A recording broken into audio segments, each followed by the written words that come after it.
Today we are going to talk about poetry. Remember last time we have learned something about lyrics. So, what is poetry? There are many definitions. The previous definition to me is poetry is when an emotion has found its thoughts and the thought has found words. So let's see the following definitions of poetry. You can see that distinctive style and rhythm are emphasized. So like lyrics, poetry are written to be read, to feel its rhythm. And then you can see that in the second definition, we talk about matter, we later talk about it. And it is an aesthetic and rhythmic qualities of language to evoke meanings and express feelings. So if we know what is a poetry, and then we can learn to write it and express ourselves too. Okay, so the origin of poetry comes from the Latin word poeta, which means poet. Sometimes in early times, people use it to refer to creative literature in general, like drama and short story. So now, let's talk about the basic elements or some figurative language in poetry. The first thing we'll talk about is structure and form. The easiest thing to learn in the form of poetry is that we'll learn the word stanza. Stanza actually is like paragraph, which means they're separated with an empty line or space.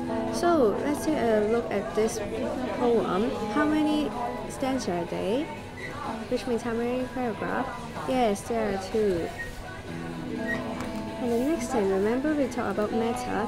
Matter is actually the basic rhythmic structure of a verse or lines and the varying stressed and unstressed syllables.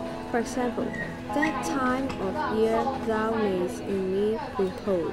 You can feel the stressed syllables in those bold words. Come live with me and be my love. So you can feel the rhythm, right? Okay. The next thing, we'll talk about rhyme. Rhyme actually is the repetition of the final vowel and consonant sounds of words.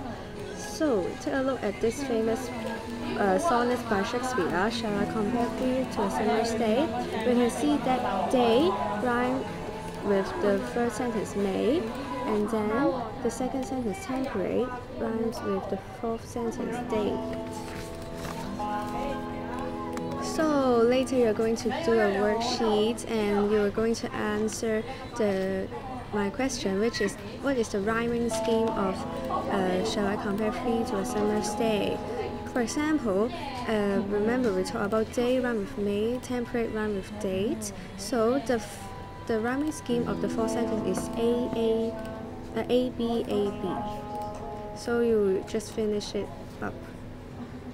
Okay, the next thing we're going to learn is assonance. It means the repetition of the central vowel sound in nearby words. For example, on a proud, round cloud, you can see that the central vowel is repeated, and in white, high, night, you can see I is repeated, and then a rolling stone gathers no moves.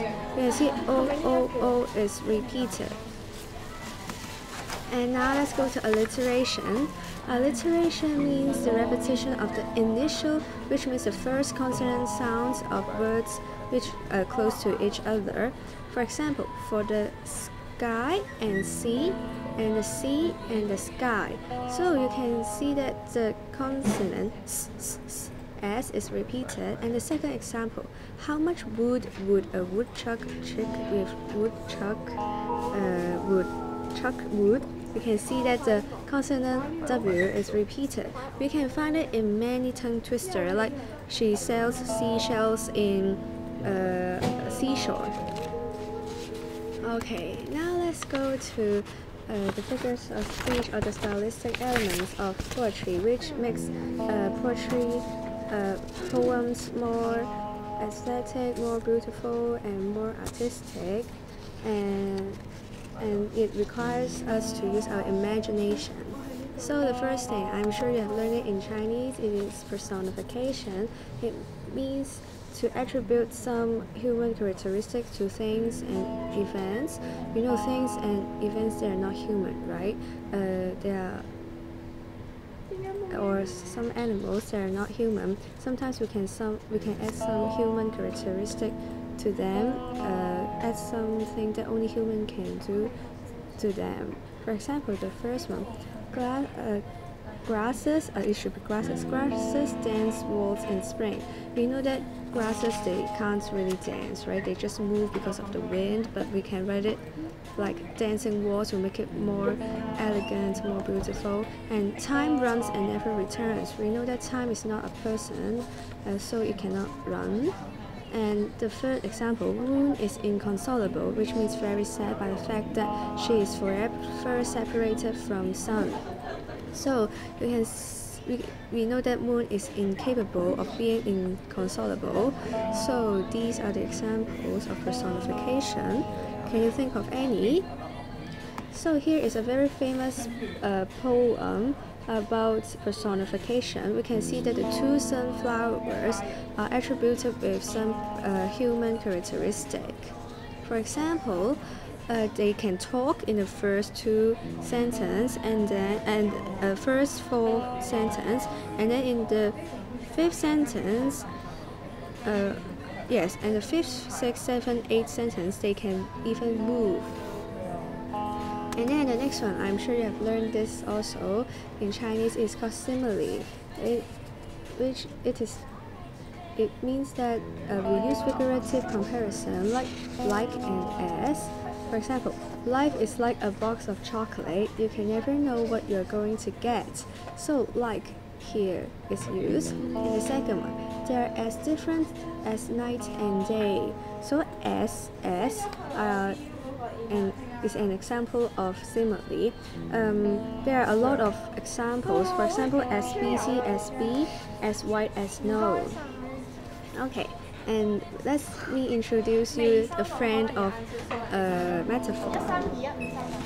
Metaphor is defined as images that make a comparison directly and explicitly by suggesting an equivalence, which means a sameness between two things that are not literally equivalent.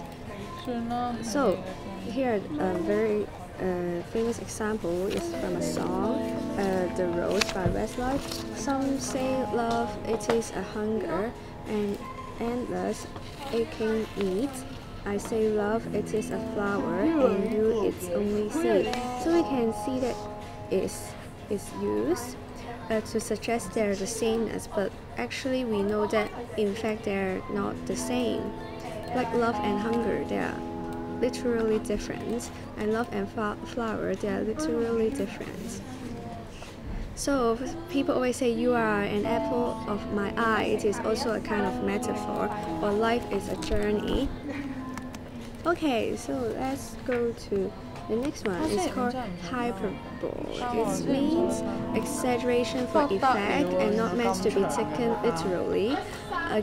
For example, first sentence, I will love you, dear. I'll love you till China and Africa meet. We know that it takes a long time for them to meet, or it is impossible for them to meet. So it is an exaggeration for the declaration of love.